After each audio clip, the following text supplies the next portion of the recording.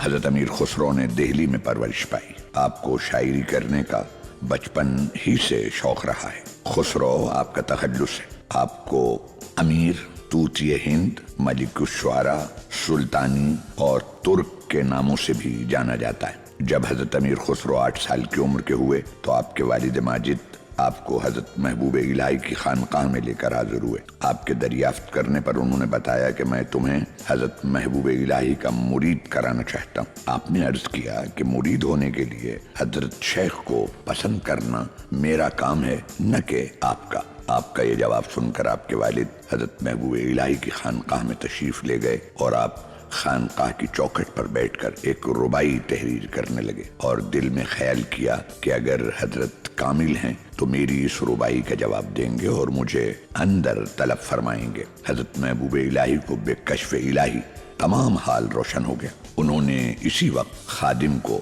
ایک پرچہ دیا اور فرمایا کہ دیکھو دروازے پر ایک لڑکا بیٹھا ہے، اس کے پاس جا کر یہ رباعی پڑھ دو۔ آپ رباعی سنتے ہی اندر حاضر ہو کر مرید ہو گئے۔ مرید بھی ایسے جس کی دنیا میں نظیر ملنی ناممکن ہے۔ آپ نے حضرت شیخ محبوب الہی سے بیعت کی اور انہی کے چراغ معرفت کی روشنی میں تصوف کی منزلیں طے کرتے چلے گئے۔ کچھ لوگوں کا آپ کے بیانات کی بنا پر یہ بھی ماننا ہے کہ آپ باقاعدہ مرید ہوئے تھے۔ جب آپ 9 سال کی عمر کے تھے تو آپ کے والد محترم ایک جنگ میں شہید ہو گئے۔ والد کی وفات کے بعد آپ کی تعلیم و تربیت آپ کے نانا نواب عماد الملک راول کی سرپرستی میں ہوئی۔ آپ عربی، ترکی، فارسی، ہندی، سنسکرت اور ہندوستان کی کئی زبانوں کے عالم ہیں۔ آپ کی شاعرانہ شہرت سے متاثر ہو کر غیاث الدین بلبن کے درباری امیر قتلو نے آپ کو اپنے یہاں ملازم رکھ لیا۔ حضرت امیر خسرو نے 11 بادشاہوں کے دور دیکھے جن میں آپ نے 7 بادشاہوں کے دربار کی رونق بڑھائی ہے۔ آپ اپنے وقت کے ایک بڑے بزرگ صوفی کے ساتھ بڑے ادیب بھی رہے۔ حضرت نظام الدین اولیاء کو آپ سے بے انتہا محبت تھی۔ انہوں نے ایک بار آپ سے فرمایا، خسرو میں سب سے تنگ آ جاتا ہوں، یہاں تک کہ کبھی کبھار اپنے آپ سے بھی تنگ ہو جاتا ہوں، لیکن میں تجھ سے کبھی تنگ نہیں ہوتا۔ آپ کے پیر و مرشد نے آپ کو ترک اللہ کا خطاب دیا تھا اور ایک بار فرمایا، میں امیر خسرو کے بغیر جنت میں بھی قدم نہیں رکھوں گا۔ اگر 2 لوگوں کا ایک قبر میں دفن کرنا جائز ہوتا تو میں وصیت کرتا کہ امیر خسرو کو میری قبر میں دفن کیا جائے۔ حضرت امیر خسرو ہندوستان کے پہلے عظیم صوفی شاعر اور نثر نگار ہیں۔ آپ نے فارسی زبان میں 5 دیوان، 14 مثنویوں کے علاوہ کئی کتابیں نثر میں بھی تصنیف کی ہیں۔ آپ اعلیٰ شاعر ہونے کے ساتھ ساتھ ایک عظیم موسیقار بھی ہیں۔ آپ نے ایرانی اور ہندوستانی راگوں کو ملا کر کئی نئے راگ بھی بنائے ہیں۔ اس طرح آپ نے ایک حسین، خوب تر و شگفتہ کلچر کی بنیاد رکھی۔ در حقیقت آپ عوام اور خانقاہ میں ربط کا بہت بڑا وسیلہ ہیں۔ حضرت محبوب الہی کی وفات کے وقت حضرت امیر خسرو سلطان غیاث الدین تغلق کے ساتھ لکھنؤتی بنگال میں تھے۔ آپ کو معلوم ہوا تو آپ فوراً دہلی پہنچے اور محبوب الہی سے ہمیشہ کے لیے بچھڑنے کا درد لیے اپنے پیر و مرشد کے مزار پر ماتمی سیاہ لباس پہن کر حاضر ہوئے۔ دیوانوں کی طرح مزار اقدس پر آ کر گر پڑے۔ آپ نے ایک دوہا پڑھا، گوری سوئے سیج پر مکھ پر ڈارے کیس، چل خسرو گھر آپ نے رین بئی سو دیس۔ دیوانگی کے عالم میں آپ نے اپنے کپڑے تک پھاڑ ڈالے، چہرے پر سیاہ کالک پوتلی، ساری کمائی غریبوں اور مسکینوں میں لٹا دی اور اپنے پیر و مرشد کے مزار پر جھاڑو دینے لگے۔ آپ نے سلطان کی شاہ نوکری سے بھی استعفیٰ دے دی۔ سلطان المشائخ کی وفات کے غم نے آپ کو ایک زندہ لاش بنا دی۔ اسی غم میں آپ پورے 6 ماہ بعد یعنی بدھ کے روز 18 شوال 726 ہجری مطابق 27 ستمبر سن 1325 عیسوی کو دنیا چھوڑ کر اپنے پیر و مرشد سے جا ملے۔ آپ کے جنازے کی نماز شیخ النور الدین عبد الفتح ملتانی نے پڑھائی تھی۔ آپ کے مزار شریف کی 4 جانب کے کٹہرے مغل بادشاہ بابر کی حکومت کے دوران میدی خواجہ نامی ایک شخص نے تعمیر کروائے تھے۔ اس کے بعد مغل بادشاہ جہانگیر کے دور حکومت میں امام الدین حسن نے آپ کی درگاہ کو سنگ مرمر سے بنوایا تھا۔ آپ کی درگاہ کی چوکھٹ کے سامنے آپ کے بھانجے شیخ مرواہ اکرام کی قبر ہے۔ حضرت امیر خسرو نے حکومت، سیاست و تصوف کے میدان میں اپنے پرچم کو پھہرایا ہے۔ اللہ تعالیٰ نے آپ کو ایسی قوت عطا فرمائی ہے کہ آپ ہر زائر و عقیدت مند کے دامن کو بھر دیتے۔ آپ کا عرس بڑی شان و شوکت کے ساتھ منعقد کیا جاتا ہے۔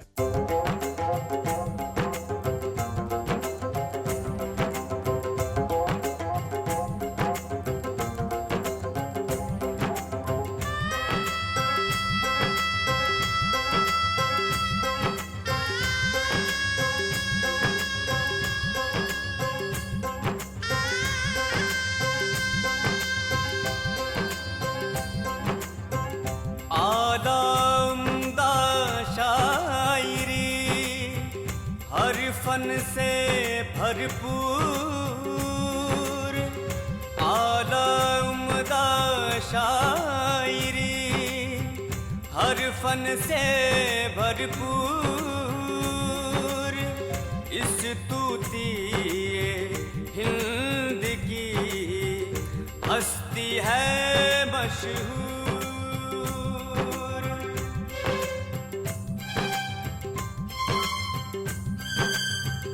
ظاہر باطن علم میں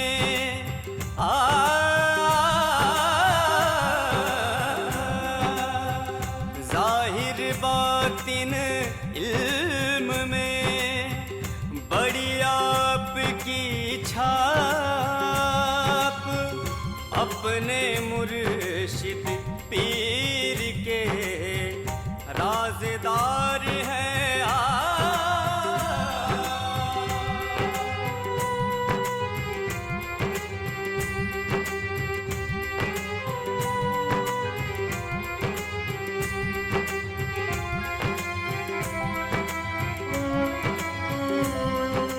حضرت خواجہ سید نظام الدین اولیاء شیخ العالم، شیخ الاسلام، نظامی طبیب دل ہیں۔ آپ کو اللہ تعالیٰ نے ایسے بے مثال فیض سے نوازا ہے کہ آپ کی پرنور درگاہ سے ہر زائر کو مرادوں کا سرمایہ حاصل ہوتا ہے۔ آپ کے آستانے پر ہر ملت و مذہب و ہر نسل کے زائر حاضری دے کر اپنی آرزو کو تکمیل تک پہنچاتے ہیں۔ آپ کی درگاہ قومی یکجہتی کی قابل ذکر مثال ہے۔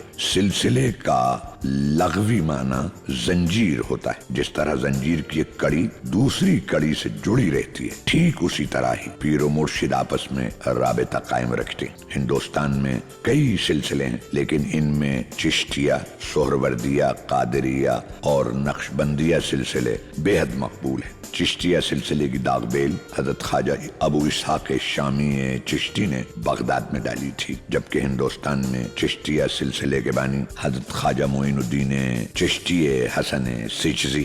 حضرت خواجہ نظام الدین اولیاء کا شجرہ طریقت 18 مشائخ سے ہو کر شیر خدا حضرت علی کرم اللہ وجہ تک پہنچتا ہے۔ ان مشائخ میں حضرت خواجہ بابا فرید الدین گنجشکر، حضرت قطب الدین بختیار کاکی اوشی، حضرت خواجہ معین الدین حسن سجزی چشتی، حضرت خواجہ عثمان ہارونی، حضرت خواجہ حاجی شریف چشتی، حضرت خواجہ ابو محمد ابن احمد چشتی، حضرت خواجہ ابو محمد چشتی، حضرت خواجہ ابو اسحاق شامی چشتی، حضرت خواجہ ممشاد علی دینوری، حضرت خواجہ امین الدین ابو حبیر بصری، حضرت خواجہ سدید الدین حذیفہ مرعشی، حضرت خواجہ ابراہیم بن ادہم بلخی، حضرت خواجہ ابو فیض فضیل ابن ایاز، حضرت خواجہ ابو فضل ابو الواحد ابن زید، حضرت خواجہ حسن بصری، حضرت امیر المومنین مولائے کائنات باب علوم حضرت سیدنا علی ابن ابی طالب کرم اللہ وجہ کے نام نامی ہیں۔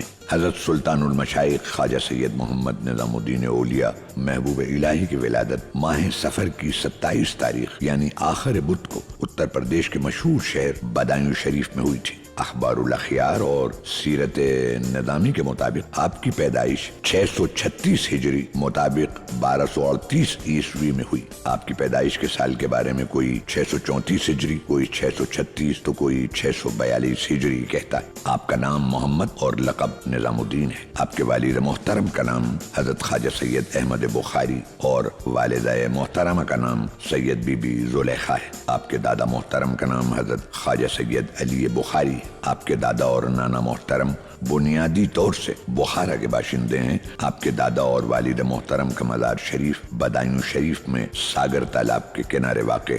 آپ کے نانا محترم کا نام حضرت خواجہ سید عرب بخاری ہے، جن کا مزار مقدس پروفیسر کالونی بدایوں شریف میں واقع۔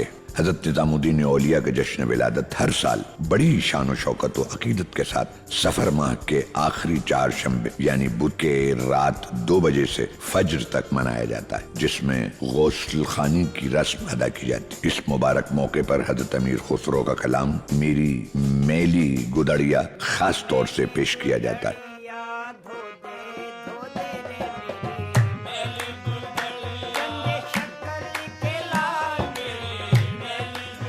یہ جشن فجر کی نماز تک چلتا ہے اور اس وقت ماحول بڑا روحانی ہوتا ہے۔ حضرت نظام الدین اولیاء کی والدہ محترم کا مزار پاک ادچینی نئی دہلی میں واقع. آپ کی والدہ محترمہ نہایت متقی، پرہیزگار، صبر و شکر کے ساتھ ساتھ بڑی غیرت مند خاتون ہیں. انہیں اللہ نے خوبیوں اور صلاحیتوں سے نوازا ہے. جب حضرت نظام الدین اولیاء بدایوں کے ایک مکتب میں تعلیم حاصل کر رہے تھے تو ابو بکر خرات نامی قوال آپ کے استاد کے پاس آیا اور اپنے ملتان کے سفر کے بارے میں بتانے لگا. سب سے پہلے اس نے حضرت بہاؤالدین زکریا کی خانقاہ کے روحانی ماحول کا ذکر کیا جس کا آپ پر کوئی اثر نہیں ہوا. اس کے بعد اس نے شیخ العالم حریق المحبت حضرت خواجہ بابا فرید الدین گنج شکر کے بارے میں بیان کرنا شروع کیا تو آپ کا دل خود بخود ادھر جھک گیا. حضرت نظام الدین اولیاء نے حضرت مولانا شادی مقری سے ایک پارہ پڑھا جس کی برکت سے آپ کو تمام قرآن شریف حفظ ہو گیا. اس کے بعد آپ نے مشہور کتاب قدوری حضرت مولانا علاء الدین اصولی سے پڑھی. اس کے بعد آپ کے استاد نے فرمایا کہ آپ تمہارے سر پر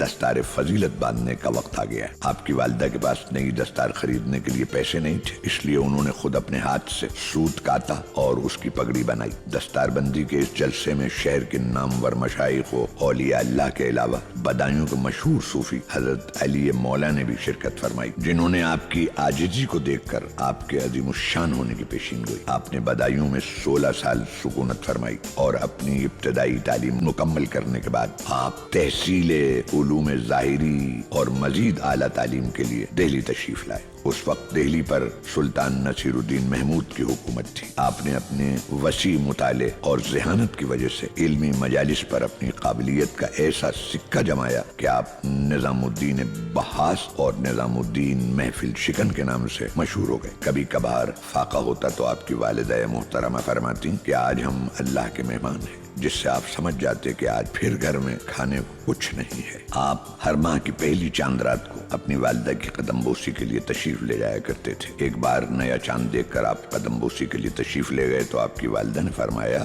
اگلے مہینے کس کی قدم بوسی کرو. آپ یہ سن کر رو پڑے اور والدہ صاحبہ سے عرض کیا کہ مجھے کس کے سپرد کر کے جائیں گی. آپ کی والدہ نے فرمایا کہ میں کل جواب دوں اور آپ کو حضرت شیخ نجیب الدین متوکل کے گھر سونے کا حکم فرمایا. رات کے آخری پہر میں خادمہ دوڑتی ہوئی آپ کے پاس آئی اور کہا کہ بی بی نے آپ کو فوراً طلب کیا ہے. آپ گھبرائے ہوئے تیزی سے وہاں پہنچے تو آپ کی والدہ نے آپ کا سیدھا ہاتھ اپنے ہاتھ میں لے کر کہا یا اللہ میں اسے تمہارے سپرد کرتی ہوں. یہ کہہ کر آپ کی والدہ 30 ماہ جمادی الاول کو اس دار فانی سے کوچ فرما گئی. آپ نے اس بات پر خدا کا بہت شکر ادا کیا اور کہا اگر ماں سونے اور موتیوں سے بھرا ہوا گھر بھی چھوڑ کر جاتی تو بھی مجھے اتنی خوشی نہ ہوتی. آپ کی والدہ تقریباً 4 سال دہلی میں رہی. آپ اپنی والدہ محترمہ کی وفات کے بعد جب بھی کسی پریشانی میں ہوتے تو ان کے مزار شریف پر جا کر اللہ کی عبادت کرتے اور اپنی مراد حاصل کرتے. حضرت نظام الدین کو تمام علوم ظاہری،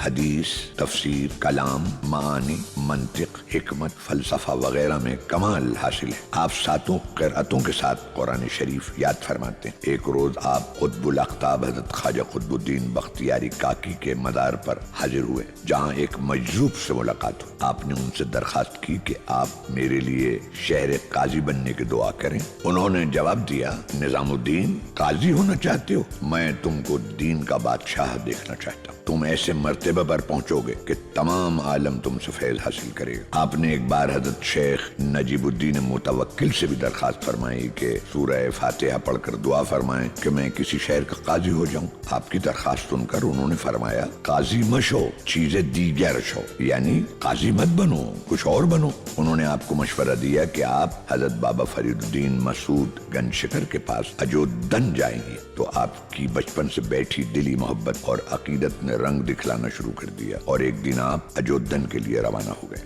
جب آپ اجودن پہنچے اس وقت آپ کی عمر مبارک 20 سال تھی. آپ کو دیکھتے ہی حضرت بابا فرید الدین گنج شکر نے یہ شعر پڑھا اے آتش فراقت دلہا کباب کر دے، سیلاب اشتیاقت جانہا خراب کر دے. یعنی تیرے فراق کی آگ نے دلوں کو کباب کر دیا، تیرے اشتیاق کے سیلاب نے جانوں کو خراب کر دیا. آپ اپنے پیر و مرشد کی خدمت میں 7 ماہ اور کچھ دن رہ کر روحانی تصرفات سے منور ہو گئے. بابا فرید الدین گنج شکر نے آپ کو روانگی کے وقت دعا دیتے ہوئے کہا، مولانا نظام الدین کو بے حکم الہی ہندوستان کی ولایت بخشی اور اس ملک کو ان کی پناہ میں چھوڑا۔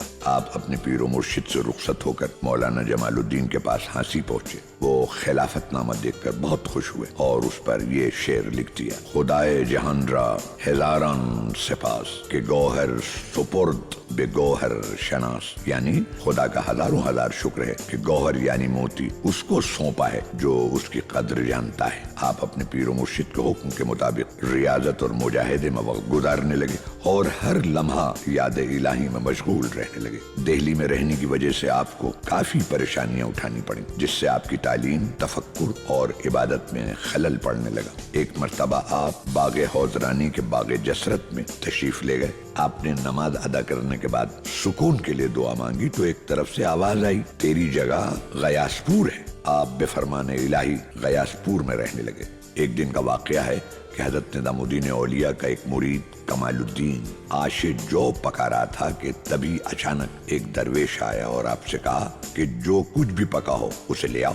آپ نے ابلتی ہانڈی اس کے سامنے رکھ دی۔ اس درویش نے اس ہانڈی کو اٹھایا اور زمین پر پٹک دیا اور آپ سے مخاطب ہو کر کہا، بابا فرید الدین نے تمہیں نعمت باطن سے سرفراز کیا اور میں نے تمہاری ظاہری غریبی کی ہانڈی توڑ دی۔ یہ کہہ کر وہ درویش چلا گیا۔ اس روز کے بعد سے آپ پر فتوحات کے دروازے ہمیشہ کے لیے کھل گئے۔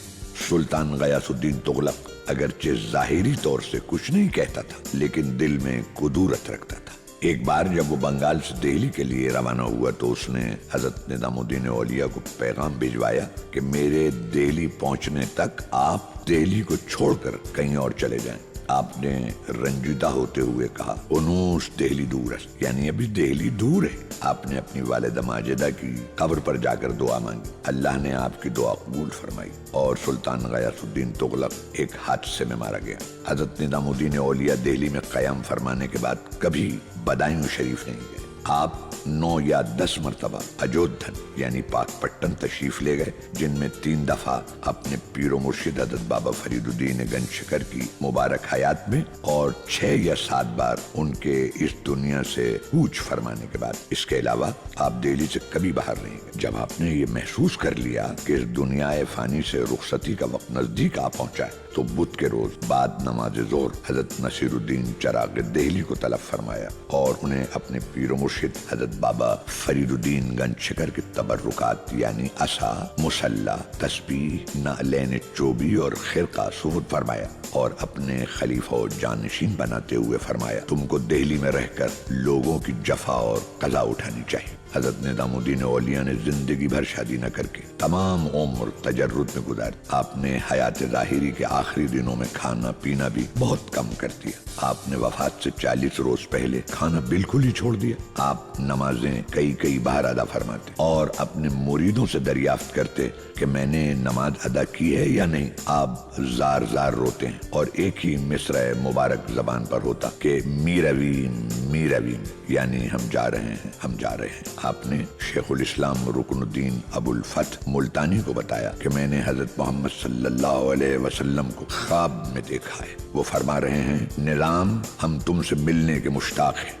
آپ 18 ربیع الاخر 725 ہجری مطابق 3 اپریل سن 1325 عیسوی میں آفتاب روشن ہونے کے بعد اس دنیا ناپائیدار سے کوچ فرما گئے۔ آپ کے جنازے کی نماز شیخ الاسلام حضرت رکن الدین ملتانی نے پڑھائی اور آپ کو اسی مقام پر دفن کیا گیا جہاں آپ اکثر تشریف رکھا کرتے تھے۔ عرس عربی زبان کے عروس سے بنا ہے جس کے لفظی معنی شادی کے ہوتے ہیں اور شادی کے معنی خوشی۔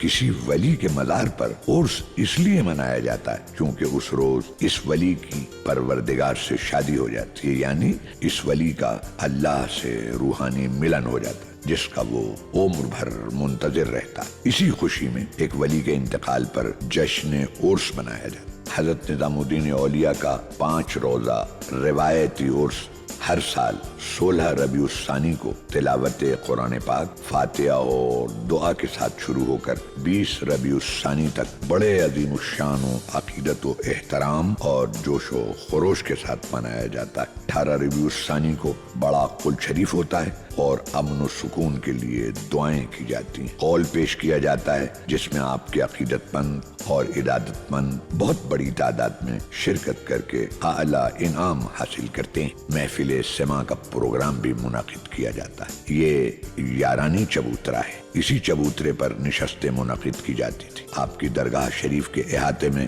بہت سے مزارات ہیں. خواجہ ابو بکر مسلح دار، خواجہ رفیع الدین ہارون، جہاں آرا بیگم کی قبریں بھی موجود ہیں. آپ کے مزار شریف پر سب سے پہلے گنبد سلطان محمد بن تغلق نے تعمیر کروایا تھا. سید فرید خان نے گنبد کے چاروں جانب جالی لگوائی. خلیل اللہ خان نے آپ کے مزار کے گنبد کے چار جانب لال بلوہ پتھروں کے ستونوں کے استعمال سے برآمدہ تعمیر کرایا.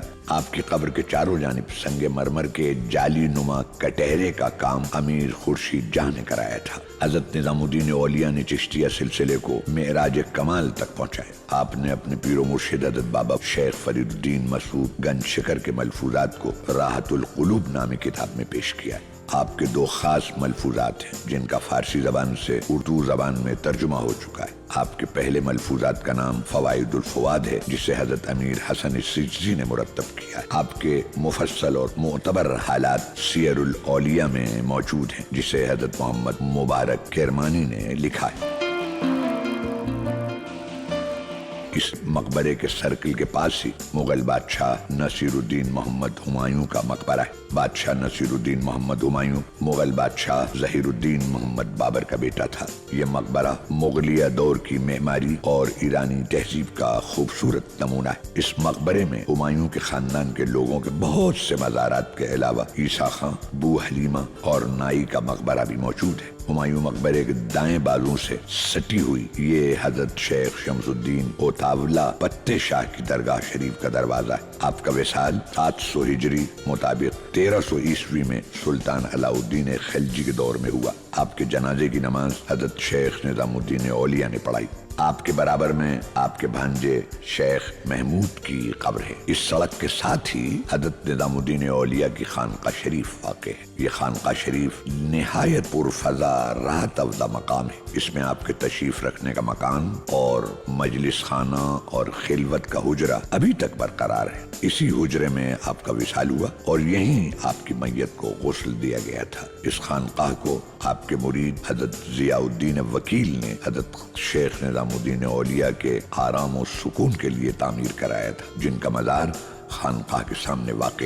آپ کی خانقاہ میں آپ کے عرس مبارک کے علاوہ آپ کے پیر و مرشد حضرت بابا فرید گنج شکر اور آپ کے مرید و خلیفہ حضرت خواجہ امیر خسرو کے عرس کے مبارک موقعوں پر فاتحہ خوانی اور مجلس سماع منعقد کی جاتی. آپ کی خانقاہ کے دروازے ہر ماہ کے چاند کی 5 تاریخ کو بھی کھولے جاتے جس میں عقیدت مند اپنی حاضری ضرور لگاتے رہتے. حضرت نظام الدین اولیاء سچے پیر ہیں، سانجھے پیر ہیں، چشتی پیر ہیں. آپ کو خدا نے ایسے کرم سے نوازا ہے کہ آپ کی ہر دعا قبول ہوتی ہے. حضرت امیر خسرو آپ کو طبیب دل کہتے ہیں اور علامہ اقبال نے کہا ہے تیری لحد کی زیارت ہے زندگی دل کی، مسیح و خضر سے اونچا مقام ہے تیرا. حضرت نظام الدین اولیاء کا آستانہ فیض کا مرکز ہے. اللہ تعالیٰ نے آپ کے روزے کو نور سے بھر دیا ہے. کیا غریب، کیا امیر، کیا فقیر اور کیا عمرہ، سبھی کو آپ کی درگاہ شریف سے مرادوں کی دولت حاصل ہوتی ہے، برکت حاصل ہوتی ہے، راحت حاصل ہوتی ہے.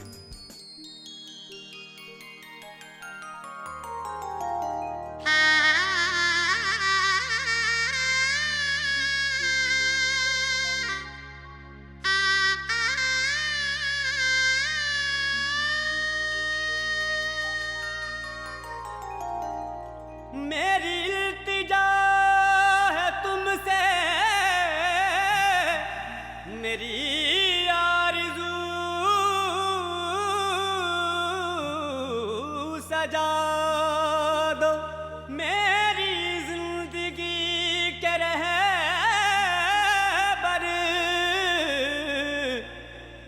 مجھے راستہ دکھا دو.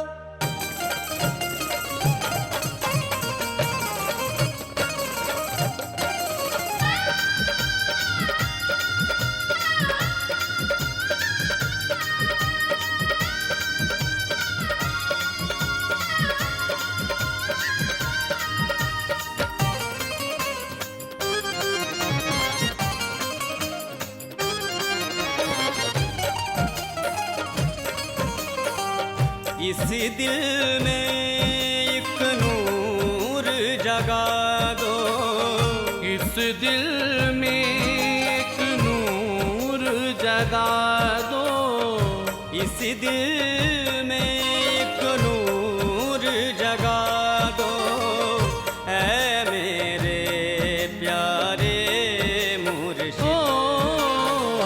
اے میرے پیارے مرشد، ہستی کو پر کیف بنا دو، ہستی کو پر کیف بنا دو، اے میرے پیارے مرشد، اس دل میں ایک نور جگا دو، اے میرے پیارے مرشد، اے میرے پیارے مرشد۔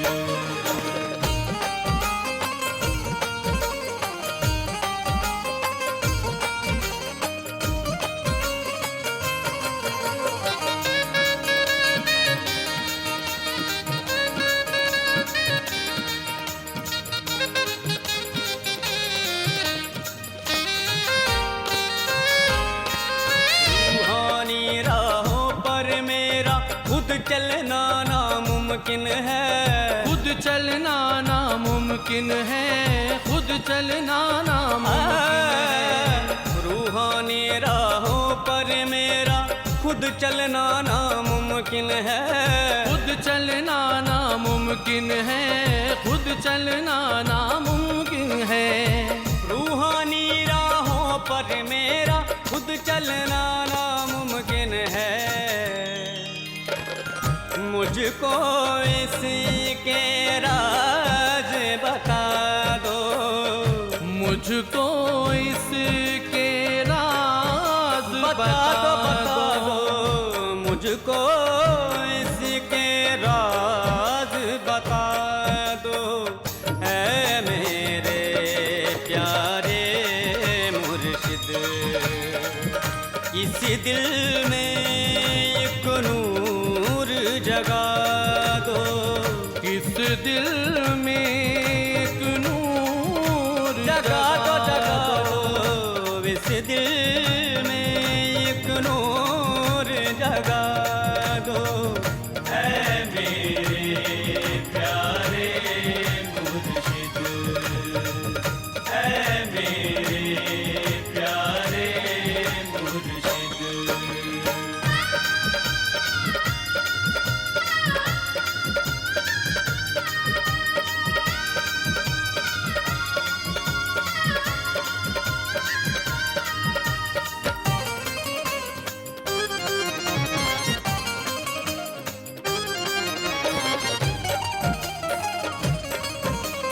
مالک کا نورانی جلوہ دل کے اندر ہوتا ہے، دل کے اندر ہوتا ہے، دل کے اندر ہوتا ہے، مالک کا نورانی جلوہ دل کے اندر ہوتا ہے، دل کے اندر ہوتا ہے، دل کے اندر ہوتا ہے، مالک کا نورانی جلوہ دل کے اندر ہوتا ہے،